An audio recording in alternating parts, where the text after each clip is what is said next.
Hello and welcome to episode 72 of the Ego Chall Podcast. My name is Preston Byers, and as always, I'm joined by my co-host Justin Binkowski. And on today's episode, we have quite a bit of news to talk about, including a new beef in the Call of Duty community, maybe one that was bubbling under the surface and we've just gotten privy to, but one that seems to be pretty exciting. We also have actually some roster changes after a few weeks of silence. Minnesota has finally made their roster change, and we've actually had a surprise roster change by the Vegas Legion that we will get to later in the show. The new map that was supposedly going to be saving us from Albagra might not be coming after all. And we also have predictions for the Major 4 Week 1 qualifiers. We are moving right on ahead. We only have a few more months of the season left. And we're approaching the first and only major of this season that will not have a crowd, unfortunately, but the qualifiers should still be pretty exciting. But before we get to any of that, how are you doing, Bink? I'm doing well. Like I was just telling you, it's the best week of the year. Baseball season is about to begin, so looking forward to that. But I'm also looking forward to finally having some COD matches again because it's been quiet past 2 weeks without any actual matches since the major. Yeah, we got opening day, we got WrestleMania, we got the Final Four, but most importantly of all, we have CDL Major 4 Week 1 qualifiers. And that's really what we're all looking forward to. But before we get to the actual matches, and we'll give our predictions later in the show, but we should really start with the Standy stuff. There was two Standy piece of news this week, this past week. I think the most important that we should talk about before we get into more of the fun stuff, Standy, after being released by the Toronto Ultra, is now officially a member of the Las Vegas Legion, your 2023 Call of Duty World Champions. And I tweeted it right after Standy got picked up. I said Vegas is winning champs ? And I was kind of joking, but kind of not. Let's just get your initial reaction to Standy replacing 2Real in Vegas' starting lineup. Yeah, there was a lot of questions, I feel like, when the news first dropped as to who Standy was replacing. Mm-hmm. I could have seen him coming in for 2Real or TJ. It just turned out that they decided to replace 2Real, but 2Real definitely, in my eyes at least, played pretty well. Had not some tough matches against tougher opponents, but he did a good job, and I think he definitely, again, small sample size last year when he first made his CDL debut, but I think the second chance he definitely proved himself more so than in his actual debut with Florida. So I'm interested to see what happens with 2Real from here because, like we kind of were saying, around him getting signed. Like it's not very often that players get their CDL chance, don't perform necessarily well, and then get that second chance. Now he's going to be looking for a third chance, but I think the circumstances are a little different because I don't think this was necessarily like he was benched or dropped due to performance. I just think, Standy became an unrestricted free agent, so Vegas didn't have to pay a buyout for him, which is obviously big for an organization like Vegas that historically hasn't wanted to spend a lot of money. And I think it would, it would be silly to argue that Standy isn't an upgrade over 2Real. Just based on what we've seen from both players in their brief CDL careers. So I was excited about Standy in that sub duo with Kleenex. Obviously didn't work out there, and I'm still excited to see what Standy does now with Vegas. It'll be a little interesting to see how the pacing works between him and TJ in Hardpoint, but I think Vegas is coming off a really strong performance at Major 3, one of the best performances for the franchise in CDL history, outside of like a home series in MW 2019. So, yeah, Vegas might be winning champs. Yeah, I definitely think that they are in a much better position now that they have Standy, and that's like you said. I don't think that 2Real was a bad player, and he certainly kind of like reinvigorated the interest in him as a player, which is very impressive because, like you said, there are very few instances in which a player comes into a team, gets his CDL debut, or becomes a pro officially. They don't have that great of performance, or the team doesn't have that great of performances, and then they kind of just go away and then they come back. That doesn't happen very often. Usually it's if you don't get immediately picked up by another team, it's kind of the end of the road for a lot of these players. And I think he deserves a lot of credit for really buying into Vegas and helping them achieve, one of their best finishes in organization history at Major 3. One of the bigger upsets in recent memory in the CDL by beating LAT. And I believe he is now playing in challengers with Minnesota's academy team, a few of the academy players. So that's something to keep an eye out for. But yeah, really a lot of credit to Too Real. But like you said, it's Standy. It's a one of the better rookies from a few years ago.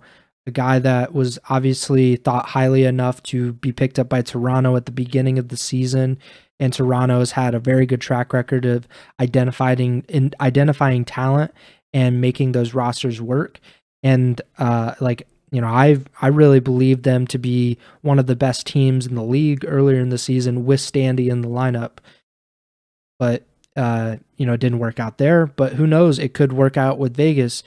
Clayster has a proven track record, years, like a decade plus of taking teammates, and I don't want to say making them better than they are, but definitely helping them fulfill their potential. We've seen it even if you go back to the Unite Gaming days in 2013 with Young Spacely and Huddle and Slacked. They were teenagers at the time. Clayster was still rocking the ponytail and glasses. He looked really weird back then, but he was helping them. He's helped pretty much every single team become better than they probably thought they could be. And Vegas, even now, he's doing the same, even if he's not at the peak of his powers. So I'm very, very excited to see how Standy does with Clayster in the Vegas Legion heading into Major 4. As for Too Real, like I said, it appears that he has been released by the Vegas Legion organization. Clayster tweeted and he said that he believed that he was still a part of the organization, but I think from Vegas, putting out their thank you tweet, and now he's playing with the RØKKR Challengers team. It from everything I've seen on social media, it would appear that Too Real is probably completely cut ties with Vegas, which it would be nice if he could still be a substitute, just because that's a contract, that's like some money in his pocket. That would definitely go a long way, but I definitely expect him to be back in the CDL sooner rather than later. Another part of this, and I guess it's not really a part of the Vegas stuff, but it definitely is a part of the Standy part of this. Standy and Scrappy, former teammates on the Toronto Ultra, they had quite the interesting beef on social media this past week. The impetus for this seems to be just from them playing together, and I guess Scrappy and allegedly every other member of the Toronto Ultra team just disliking Standy. He said, Scrappy did, IDGAF anymore. Everything you say is to make you look good, make you like the good person this whole time. You got dropped because you are the most selfish player, not because I have a good connection with Charlie. I hear dumb shit from you all the time. What are your thoughts on this? Because we are obviously very big fans of Scrappy and what he does for the league and the entertainment value of the CDL. So what do you think of Standy versus Scrappy on the TL this past week? I obviously loved it. I mean, creates another storyline here. Obviously, there was already going to be some added incentive for a Standy revenge match if he ever got back into the league and got a chance to play against Toronto. But now that chance is here sooner than possibly some people expected. And The beef just adds more fire to the fire, more fuel to the fire for this to be a really thrilling matchup. When I think it's in week 2 that Vegas and Toronto will face off. So should be a good one. And regardless of the result, should be some more trash talk behind that. So I'm pretty excited. I watched Toronto's like documentary series on Major 3 too, and they kind of addressed the Standy situation at the beginning, and they showed some clips of like Standy saying like he was playing the best in practice on the flank is what he was saying, and then like Scrappy was doing the like practice. We're talking about practice, and it was pretty funny. So if anyone hasn't watched that Toronto video, they posted it on YouTube today. It's like 20 something minutes, so definitely worth the watch if you're interested in seeing anything behind Toronto, the roster change they made, and eventually leading to the Major 3 championship. But yeah, I think we've talked about Scrappy at length now, and how the trash talk and all that is pretty good for the league. So I'm all for it, and I'm excited to see these two square off. Standy also said on Twitter, in reply to that tweet that I read you, he said, "I don't do anything to look good. I got dropped and was upset. You were spinning in circles, shooting the sky in S&D practice. 95% of the time, you were always going hard. Either way, you're one hell of a player and best of luck. I'm not the most selfish player. That's not true at all." I don't know whose side to take. I'm more just like, that meme where the monkeys are fighting in the middle and everybody's around them cheering. I'm kind of like that at the moment. I'm on the outside just cheering like, yeah, beat each other up. I want it to continue. This is just objectively good for the COD community. We love the drama. We love the tension between players. I think that's just the most entertaining part of the CDL and COD esports in general. Clayster has not been immune to getting into it with other players, famously Aches, Nade Shot, Scump. We even saw earlier this season, although I do think it was more of in a joking fashion, Shotzi and Scrappy before the Optic versus Toronto match, where Shotzi was talking a little bit of crap and Scrappy and Toronto ended up winning that match, and Scrappy is never going to turn down the opportunity to like fire back at another player. But yeah, just an objectively good thing for the CDL, and I hope it continues. They should definitely do it like every week just so we can get a little more entertainment, especially when we have matches. They should like just stagger it. So like Tuesday, maybe Wednesday, we get a little bit of excitement, Thursday off day, and then we get back to the matches on Friday. That would probably be the best way to go about it. We talked a little bit about Minnesota, like their academy roster and how Too Real is going to play in place of Fame, who is being promoted to the Minnesota RØKKR starting lineup in place of Attach.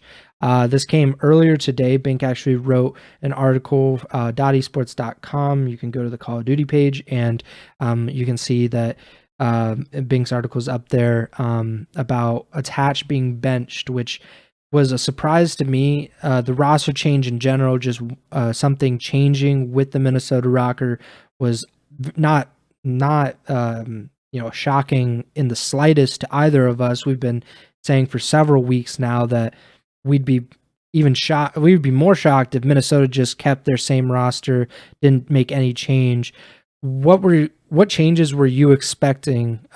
Because we talked last week and they still hadn't mentioned anything, nothing public. So were you expecting Attach to be benched?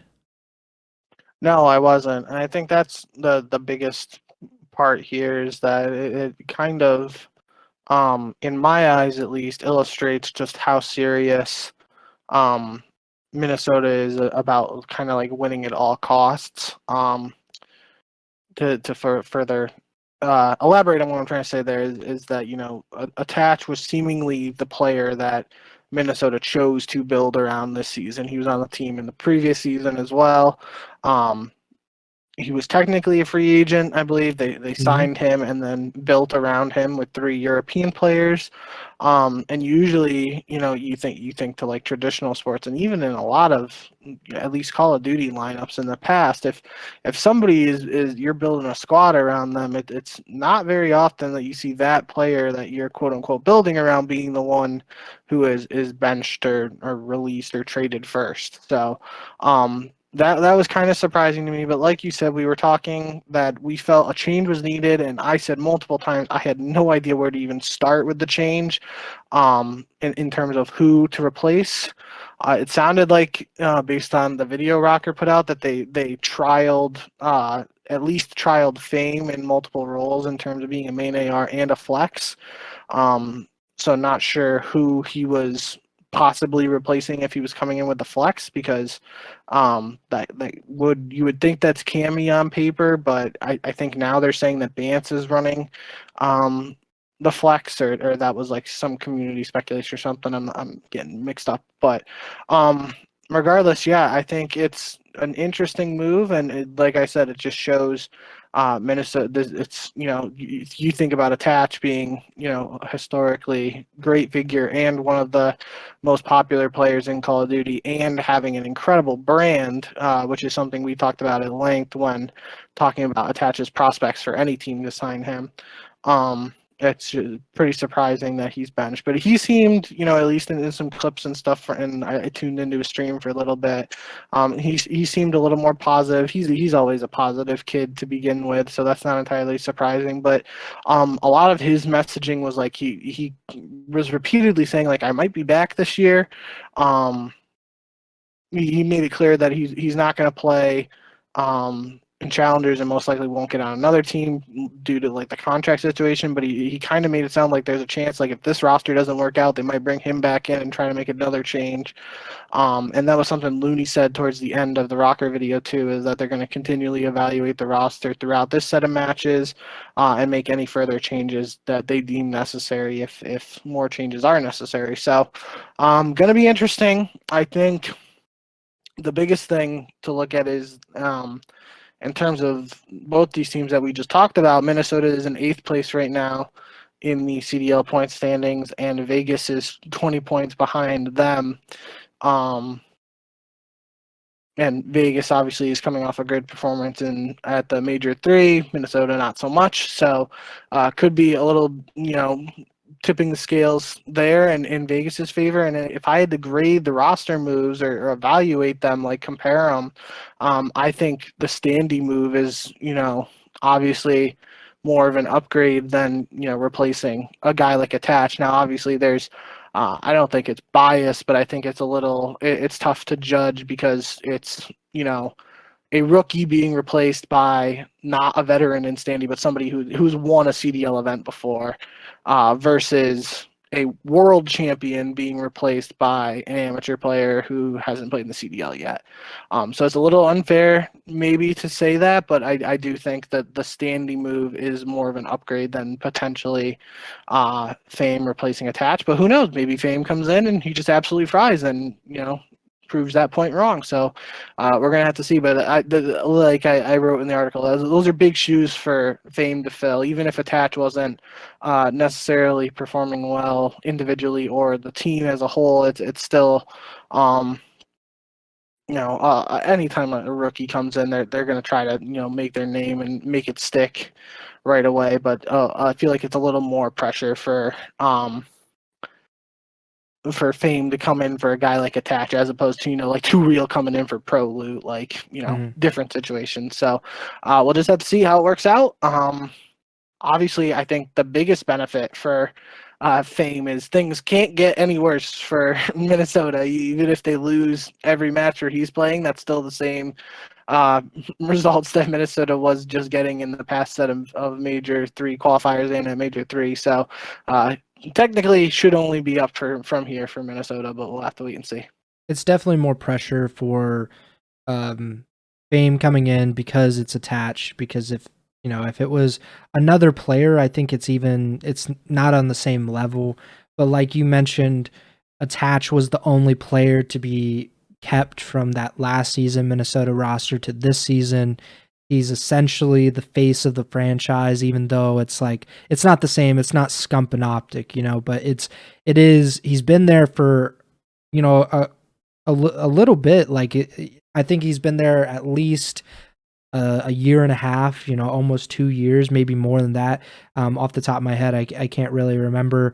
I think he was with New York originally, but I think he's been with Minnesota since then, if I'm not mistaken. I'm gonna look, but off the top of my head, he might have been with Minnesota for Cold War too. Oh yeah, he was. Yeah, so Cold season War, 2, Vanguard, and season 3, and almost season 4. 2.5 years. Yeah, so he's been there for a long time. Obviously, the most tenured part of that roster, and just the popularity of Attach is greater than any of the other RØKKR players at the moment.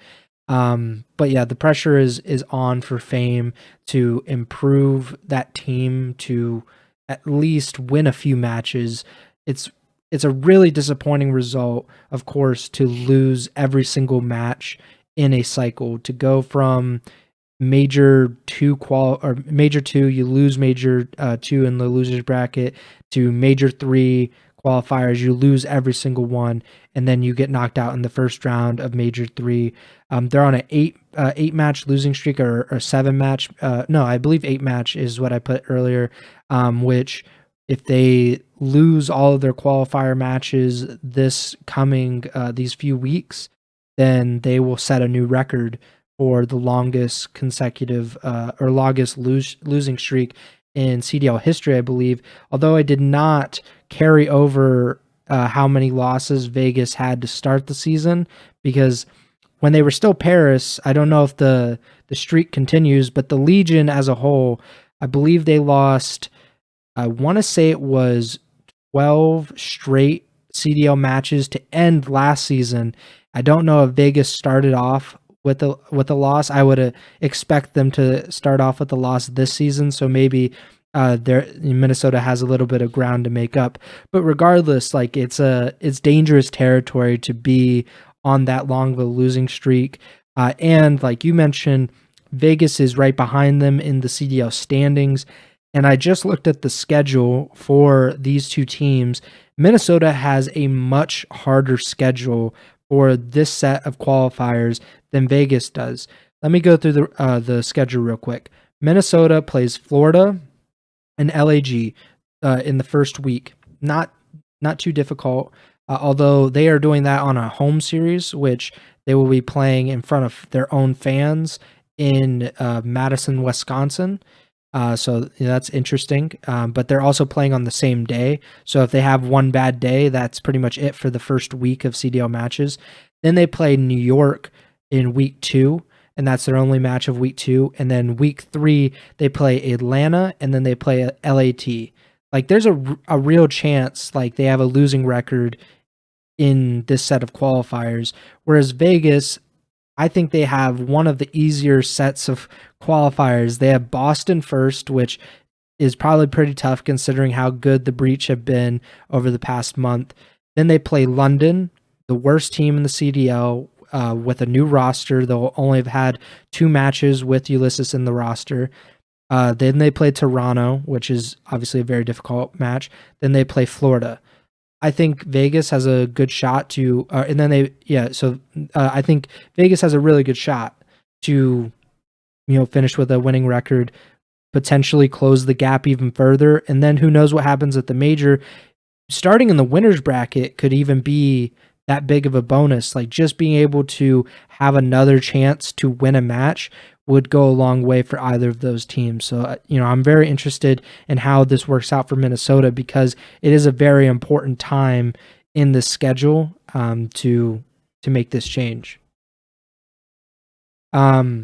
I don't think we have anything else. Oh, I did actually want to mention the coaching stuff, because if you go to the RØKKR Twitter account, Saint and Looney, the 2 coaches for the Minnesota RØKKR, they put out a video announcing that news that Fame was replacing Attach. They also, in that video, announced that Looney will be a, quote, more front-facing coach. And I thought this was interesting what he said. Maybe I'm looking too much into it or reading too much into it. Looney said that being a former professional player helps with the quote respect level from the players. And Saint also mentioned that he felt uncomfortable trying to rally the team when they were having these internal issues. He also mentioned that he didn't particularly have that much expertise in respawns, which Looney does. Do you think I'm reading too much into it about the respect level when it comes to like, I saw it as like the players weren't respecting Saint, like his expertise or his experience as much as Looney, and that might have been a reason for like a little bit of contention. Like we saw with Rambo and Dashy, there was contention there. Do you think I'm reading too much into that? I don't know. I mean, I did an interview with Looney now a month ago. After Major Two, I haven't even gotten a real chance to sit down and listen back to the quotes or anything like that. But it was a good talk, and it was something that I asked him about was kind of just like his transition into coaching. And at the time, I was thinking in my head like what's it like coaching someone who you used to play with, thinking of Attach. But you got to remember he also briefly played with Cammy and Bance in the inaugural CDL season on Toronto Ultra. So he's actually competed with and played alongside three of the four players on this Minnesota roster. Saint, I think, maybe played with Attach when Attach was very young and in Ghosts, and Saint was kind of still competing. So I'm not 100% sure if I remember that correctly, but I know even Looney played with Attach very early on there too. So regardless, I think when, at least in my mind, Looney uh, just kind of fit the bill for what I think of as a Call of Duty coach. Like even when he was getting towards the end of his playing days, I just he seemed like a super smart guy for Call of Duty, and he kind of had the IGL role towards the end of his career anyway. And it just seemed like a flawless. It should be a flawless transition for him to move into coaching. So I think he would make a good coach, and it would make sense for me if the players respected him. But I don't think it's necessarily like a thing where they didn't respect Saint. That wouldn't make a ton of sense to me. Especially like I said, if Attach potentially played with him or definitely played against him, probably beginning of his career towards the end of Saints, and then even Bant possibly played against him as well in some events. So yeah, I don't know. I just think that was one of the things I was interested in talking to Looney about was like kind of like the division, because it seemed like to me that they were both just coaches, and not like a head coach and assistant coach. They were just both coaches. And like RØKKR is really good about doing those videos where they like talk about map vetoes pre-match, give some insight into what they're thinking about heading into the match, and then they do the post-match videos too, which I think is really cool for the organization. I even said that when I was talking to Looney. But when they did those videos, it's like, there was not really like, it wasn't all just Looney or all Saint. It was kind of like a mixture of both.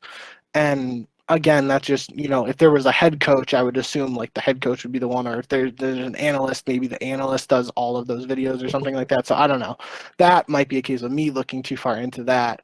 But yeah, I just think, it's again, it's in my mind, it's not necessarily a problem to have too many coaches, and if it is a problem, it's a good problem. Like having multiple guys who, especially in the case of Looney, who's won numerous events and is considered, at least in my eyes, a really smart mind in Call of Duty. I feel like being able to bounce that off of, other people, and even players that he used to play with, should only benefit Minnesota. And if they're like looking at this objectively and being like, okay, now we want Saint focusing on this and Looney focusing on that, I think that should, in theory, only help Minnesota improve further. But again, we're just gonna have to see, and it might be tough from behind the scenes to know that. But thankfully, Minnesota is one of those organizations that does a really good job of being transparent with a lot of that social media videos and stuff like that. So we should get more insight, as opposed to if this was happening with another team. Having an extensive coaching staff is definitely a good thing. brings more unique perspectives into it. You get different points of view. But like we saw with New York last season, there seemed to be almost too many voices that, if you and I are talking to each other and we're both talking at the same time, we're not really listening to each other. If there's a third person in this conversation and we're both talking to them at the same time, we could both be saying very great things. We could even be saying mostly the same thing, but because we're speaking at the same time, it can kind of get lost in translation, and that person might not get the full extent of the message. I could see how that could happen for Minnesota. I'm not sure if that's the case. It did appear that more Looney is going to be the one to communicate certain things to the team rather than Saint. And maybe that's just like the dynamic between the players and the coaches.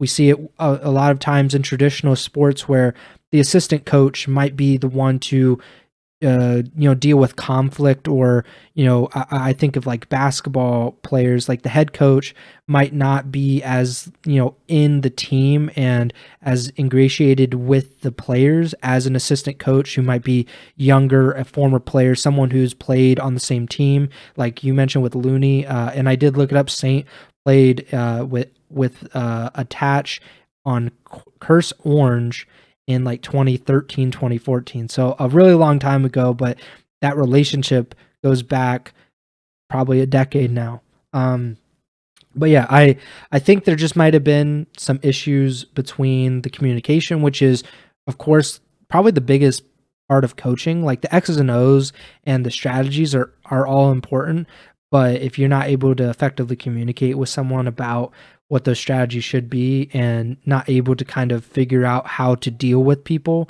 then it doesn't really matter, right? Because I think we both respect Rambo as a mind in Call of Duty, one of the smartest, most strategic COD players of all time.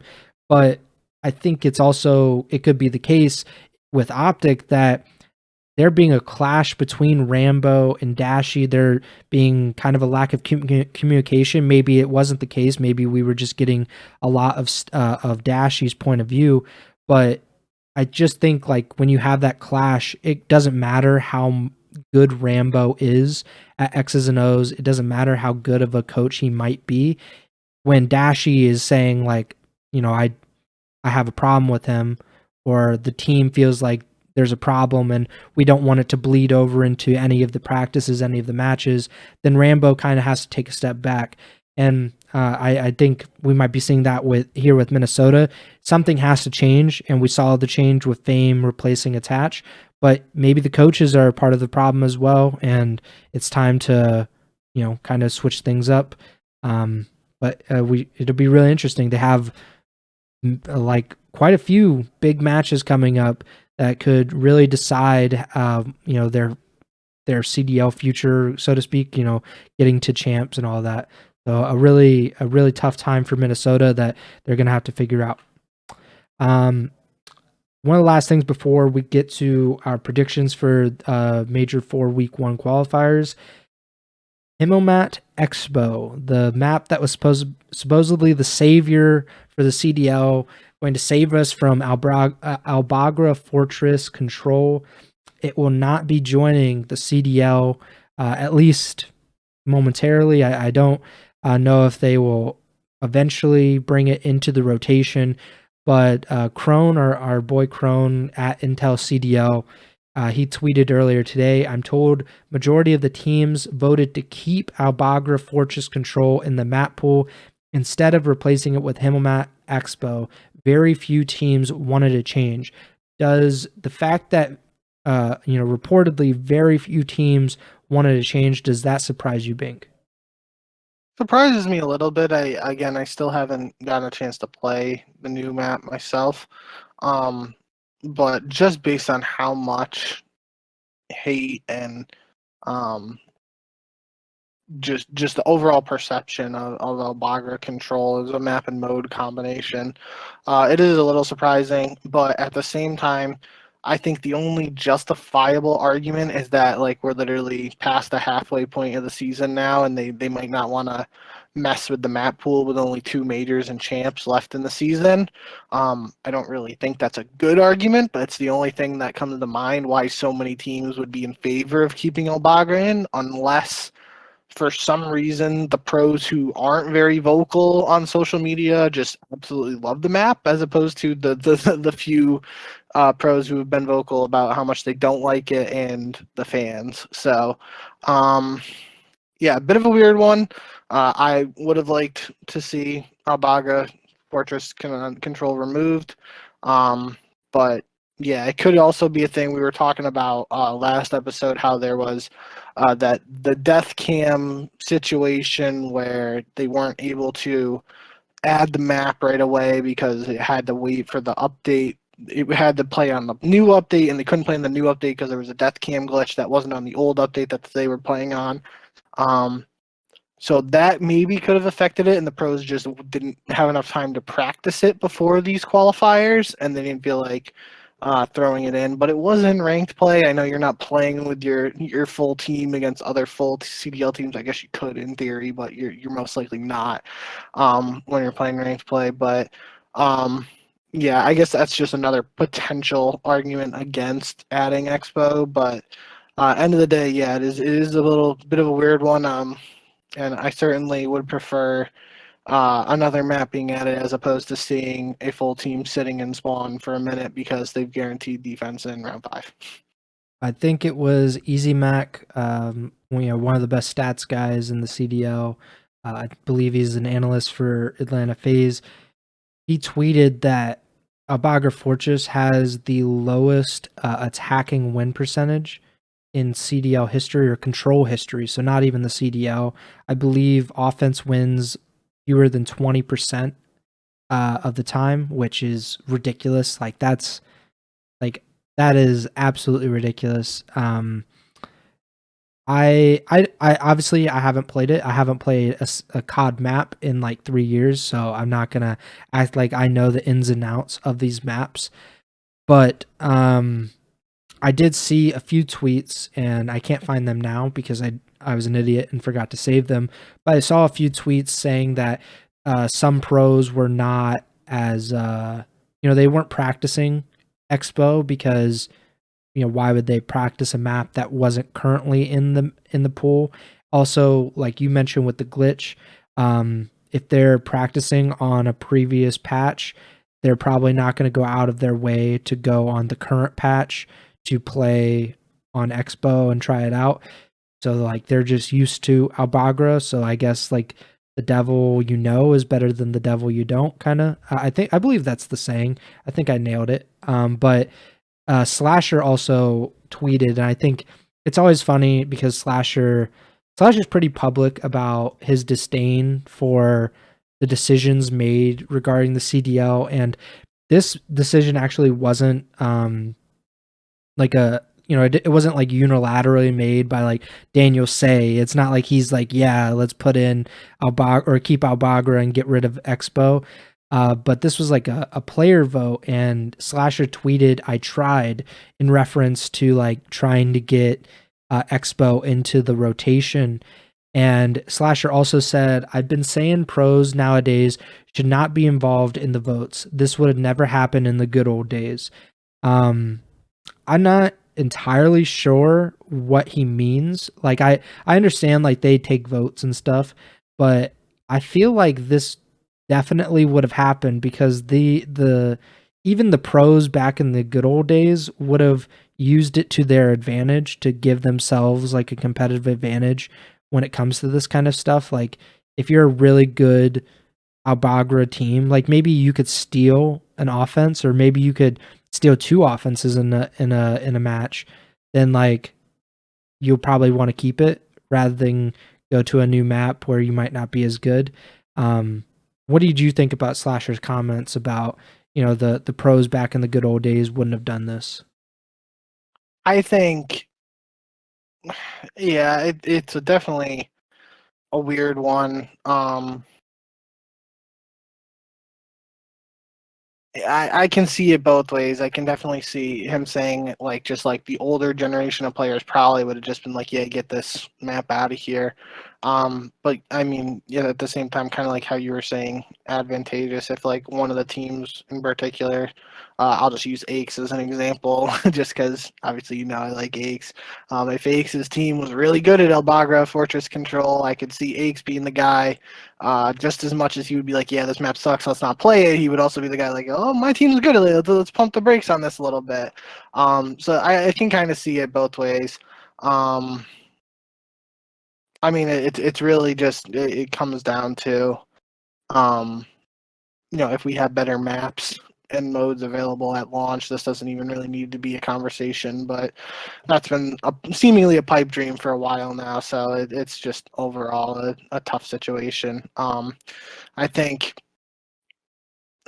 if the players are voting on it to try to get it in, and maybe if they were able to test it somehow before it actually launched and they had more time with it, maybe that could work. But I mean, we did get like an official announcement from Treyarch about it being removed from ranked play, and they actually added it to ranked play. So it seems like this was like as good as an opportunity as we've had in the past to like kind of test out a map.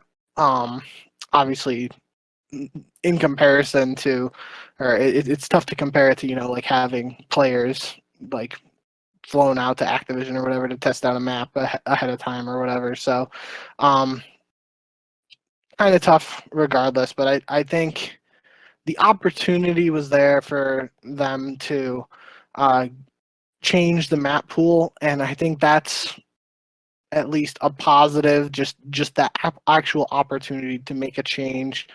Where seemingly in the past, potentially this conversation wouldn't even be had, and the CDL would be like, "Yeah, we're not changing the map pool, and you're just stuck with what we're doing." So, yeah, bit of a strange one, but end of the day, it seems like if the players are actually the ones who didn't want this in and they gave it a fair shot, then who am I to judge? There's no perfect system to go about this, right? Because we've had in the past where Activision or some higher power, so to speak, they make these decisions about how the game or how the league should be played, and the players hate that, and rightfully so, because when you don't get any say in how you spend your time, this is their profession, this is their livelihood. So like when someone who maybe doesn't play the game or doesn't play the game at a high level like you do makes a decision that affects yourself and your team, you're going to be rightfully pissed off about it. But we also have these instances where players make these decisions. They get to vote on it, but they also have these biases and these rooting interests, right? Because you got Atlanta FaZe. I'm not saying that they're doing it, but like Slasher saying that they voted to get rid of Al Bagra. But for example, if FaZe is really good at a map, then they might want to keep that map in just because it is advantageous to them. They might win a few more maps. They might win a series. It might decide champs. Who knows? Like, because you're going to have to play Control in the champs grand finals. And if you're better at Bagra or you think you won't be as good at Expo, it's something to think of. But yeah, it sucks. It's like there's no perfect way to do it. Even if you mixed it all together, you had a few executives, a few coaches, a few pros, you're still going to get results that might not be very good. You still might not get as big of a say in it as you would like. There's just no perfect way. We see it in traditional sports even, and players don't have a union, which like I think the CDL players should definitely think about just being able to protect themselves and negotiate as a collective unit. But we see in traditional sports, you have like the rules committees in the NFL where they're like, hey, we want to push the extra point back to like whatever 35 yards, I think it is now, where it used to be on the 3-yard line, or oh, we want to try this out, like as far as reviews and something like that. That stuff is not really taken to the players as much. Like they don't get to pick and choose like what they get to do, but at least the player union has some say, or just the idea of a player union can like help you get things that are more advantageous for yourselves while actually having a say. But the CDO doesn't have that. Like they got to say here, and it didn't work out. That just kind of happens. But I agree with you. Just the fact that we had a chance to change something with the map sets and like everything, and it didn't happen. Like that kind of sucks because Albagra stinks, and it's just not fun to watch, and it's not. I'm sure it's even worse to play on. So we'll get maybe for the fifth major we'll get something different, but I highly doubt it. I think this is just the maps and the rules that we have for the rest of the season. I think that does it for all of the stuff before. We should mention that Ulysses, I believe I just briefly mentioned earlier, but Yuli will be or is now unofficially a part of the London Royal Ravens roster. We mentioned this last week, I think even 2 weeks ago, about him rumored to be coming into the roster. He is officially signed with London. So congratulations to him. And now let's get into the qualifiers and give our predictions for the set of matches. We have 10 matches this week, as we usually do. We had a week off last weekend, which felt very weird not to be able to watch or talk about anything Call of Duty League related that actually mattered. So let's start Friday, March 31st. Starting off with Boston versus Vegas. We have Standy's Vegas Legion debut against the kind of red hot Boston Breach after a fourth place finish at CDL Major 3. Who do you got, Vegas versus Boston? I got to go with Boston, but I wouldn't be surprised if Vegas came out and made some noise right away with the new roster honeymoon phase. Yeah, I got to go with Boston as well. But this is a very interesting matchup, just regardless, because we get to see how Standy fits into this lineup. LAT versus London. I think we both are going to go with LAT here. You know it. Atlanta versus New York. Obviously, two of the best teams in the league. But New York did have a pretty disappointing Major 3, while Atlanta did not have that disappointing of a Major 3. I think I'll go with Atlanta, but I'm pretty on the fence about that. I'm not on the fence about it, but I am interested to see how New York responds because it seems as if they aren't going to be making any roster changes. Although they've had 2 disappointing majors in a row. Obviously, Major 2 had, extenuating circumstances with the travel issues and all that. But a last place finish at the last major was very surprising for me. So I'm interested to see how New York bounces back. But obviously, this is on paper one of the toughest matchups you could have in an attempt to bounce back. Saturday, April 1st, first match of the day, Minnesota versus Florida. Minnesota will be playing this match and their second match in front of a home series crowd in Madison, Wisconsin, playing in a theater, which is a cool idea. I think some other CDL teams could probably do that, bring in a little more revenue and just give fans something to do, something to attend. Minnesota versus Florida. I'll go with Florida, but I'm going to go with Minnesota. I changed my mind. I'm going to go with the RØKKR. Maybe the honeymoon period with fame, just some change will be different, and I obviously don't believe in Florida at all. Yeah, this is a tough one. I think it is as good of a matchup as Minnesota could kind of hope for, and based on the circumstances. Obviously, as opposed to like New York struggled at Major 3 having to play Atlanta, Minnesota struggled at Major 3. They get to play Florida in their first match with a new roster. So I could see it going both ways. Obviously, I just don't know really what to expect from Minnesota, though. So I'm going to take Florida here. I also don't know. I was just trying to look. Are all of the teams playing in Wisconsin, or is it just Minnesota? I believe it's just Minnesota. I think they're playing online matches, but they have that crowd. We saw it maybe a month ago. They were playing in front of like a group of 20 or 30, just sitting behind the players as they were playing. Maybe that was Toronto. It was Toronto, yeah. Yeah, so Toronto did something, but they're actually in a little theater in Madison, which I think is cool. It's definitely unique. We should also mention that because they're doing this home series, they're not just going to play one match. They're actually playing 2 matches in one day, which is pretty unique for the CDL. They play a second match on Saturday. Boston versus Toronto is the second match on Saturday. I'm going to go with Toronto, but I could definitely see Boston upsetting the Ultra here. Yeah, I mean, we did see Boston take them down in that match. Talked about it multiple times here, but I just remember Beans having a bad statistical map on Hotel Hardpoint, and Boston was still able to beat Toronto. But that was Standy's last match, and I think Toronto beat Boston, if I remember correctly, at Major 3. So I'm going to go with Toronto here. Then that aforementioned second Minnesota match in Madison, playing LAG. I'll go with Minnesota. We're going to give them a 2-0 week. Yeah, this is one that I feel like I have to go with Minnesota. I think it's important to mention here too. We haven't really heard anything from LAG, so we technically don't know what's going on with Arcides, if he is going to be playing or if he's still dealing with that hand wrist injury situation. So, tough circumstances, but I gotta say, if Minnesota's playing 2 matches and in front of a home crowd or a home series, these are 2 pretty good ones that give a new squad like Minnesota a chance to win right off the bat. So I'll give Minnesota 1 here, but it's I could see LAG taking this one too if Arcidy's playing and back at 100%.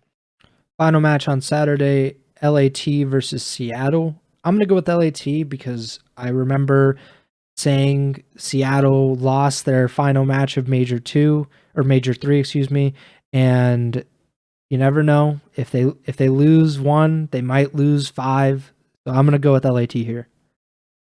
Yeah, I'm gonna go with Seattle, and I am fully expecting them to lose both these matches this week because, as we've historically pointed out, they like to go on that roller coaster ride, and they had kind of a bit of a high during the Major 3 qualifiers.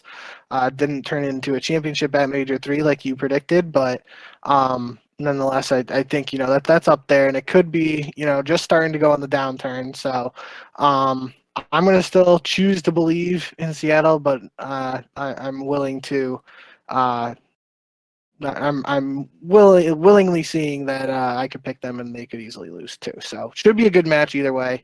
I'll go with Seattle though. Final 3 matches Sunday, April 2nd. Seattle starts Sunday after finishing Saturday. So I'm gonna go Toronto. If I think they're gonna lose to LAT. I think they're gonna lose to Toronto as well. Yep, and I'm gonna go with Seattle just because I'm gonna look stupid, but we're off chance I don't. It'll be pretty fun. Yeah, I think my my pick'em record might be really screwed if Seattle isn't on the downturn here. London versus Optic, definitely gonna go with Optic after a really strong Major 3 performance in London. I think they'll probably lose their first match with this new lineup. This would be their second match because they're playing LA Thieves in their first. Yep. But yeah, not picking London, so I'm going with Optic. Florida versus Atlanta to finish out the week. Gonna go with Atlanta FaZe. I will too. And that does it for our predictions. Our pick'em records this season: Bink 63 and 57 after a dismal Major 3 performance, and then I am 60 and 60 after a 9 and 9 Major 3 performance. Definitely much better than 6 and 12. Come on, gotta get better than that. It's because you were picking Boston, right? I just got every single match involving Optic wrong for the entire weekend. You're an Optic hater. That's probably why. I picked Boston, or no, we picked Optic. You were picking the first. We both picked Optic to win the first match. They lost the first match. Then, who did they play in the first round? It was London. They played London, so I picked them there. Obviously, I didn't pick London. But then after that, they played Florida. And I was buying into the Dan Ghosty versus Father Fellow storyline, so I picked Florida. Then I think they played Boston again, and Boston had just beaten them, so I picked Boston there. Then they played Atlanta. Obviously, I'm picking Atlanta because I always pick Atlanta. And then I think I picked Optic to win over Toronto in the finals. So I'm pretty sure after the first day, I got every pick involving Optic wrong. Yeah, I rode that green wave all the way to the grand finals, and then the wave kind of went away in the grand finals, but they definitely helped me. I was literally just picking momentum based picks for that entire major because I think once Seattle lost, I'm out on Seattle, selling my stock in the Surge right now, and then I bought in the Green Wall stock. I think Green Wall Street is Big Timers thing, so I was on Green Wall Street at that point. And it worked out pretty well. It definitely helped me catch up to you a little bit in the pick'ems. But we'll see how Seattle does, because Seattle and London always screw me, like one way or the other. If I pick them, they lose. If I don't pick them, they win. So we'll test that theory again this week, because we disagree on our Seattle picks. Something to think about as we watch these matches. I do just want to bring up real quick breaking news on the Ego Chall podcast. ProLoot tweeted 7 minutes ago what appears to be a Discord DM from GB Jonathan, who says the CDL map pool update effective as of 10 a.m. Pacific tomorrow. Albaga Fortress control removed, Expo added. The rotation tweeted it. Looks like Expo control will be in the map pool for CDL Major 4. Breaking Point quote retweeted it for with a eyes emoji. I know the rotation does challengers coverage, and obviously ProLoot is competing in challengers. So my thing here is I don't know if this is just a challengers announcement, or if this will affect CDL play as well. But that is something to keep an eye on. Obviously, this is very fresh. It just tweeted 7 minutes ago by the ProLoot. Yeah, and Crone just tweeted 25 seconds ago. Everybody just reacted to it all at once on Twitter. Yeah, so that kind of like killed about 10 minutes of this podcast, because we were talking about, why didn't they put it in, blah, blah, blah. But now we can't complain about it because they actually did it. But I see a lot of complaints on the timeline, as usual with these decisions. But, that's how it goes. And this is COD, baby. You can't expect these decisions to stand. If it gets taken out, it gets put back in. If it gets put in, it gets taken out. That's just how it is. So maybe we'll get to see some Expo in the first week of the CDL major qualifiers. Who knows? But I guess you'll have to tune into the next. Don't even tune into the CDL. Just tune into the Ego Chall podcast next week, and we'll talk about it. That's all you need to know. Yeah, that does it for us. I wish we had head Ego Chall correspondent Trimmer to break that news. I think he's been real slack on the job. That's not Bink's responsibility. That's Trimmer's responsibility, and he's really dropped the ball. But yeah, that does it for this week. Make sure to subscribe, follow the feed wherever you're listening or watching on. Apple Podcasts, Google Podcasts, Spotify, YouTube. If you want to watch the live version of the podcast, you could see Bink read off tweets right as we're about to wrap up. Go to twitch.tv/Ego Chall Podcast. Make sure to give us a 5-star rating on Apple Podcasts. Like the videos. Follow us on Twitch. Follow us on Twitter. He's at JBink with 2Ks. I'm at Pres Byers, and the podcast Twitter is at Ego Chall Podcast. Next show next week, April 4th or April 5th, where we'll recap the Major 4 qualifier week 1 matches and preview week 2. Maybe we'll have a lot of Himmelmat Expo to talk about. But yeah, that does it for me. Bink, take it away. Yep. Thank you guys, as always, for tuning in. Excited for some matches to look forward to this weekend. And yeah, I don't really have anything else. So as always, remember to send the chow.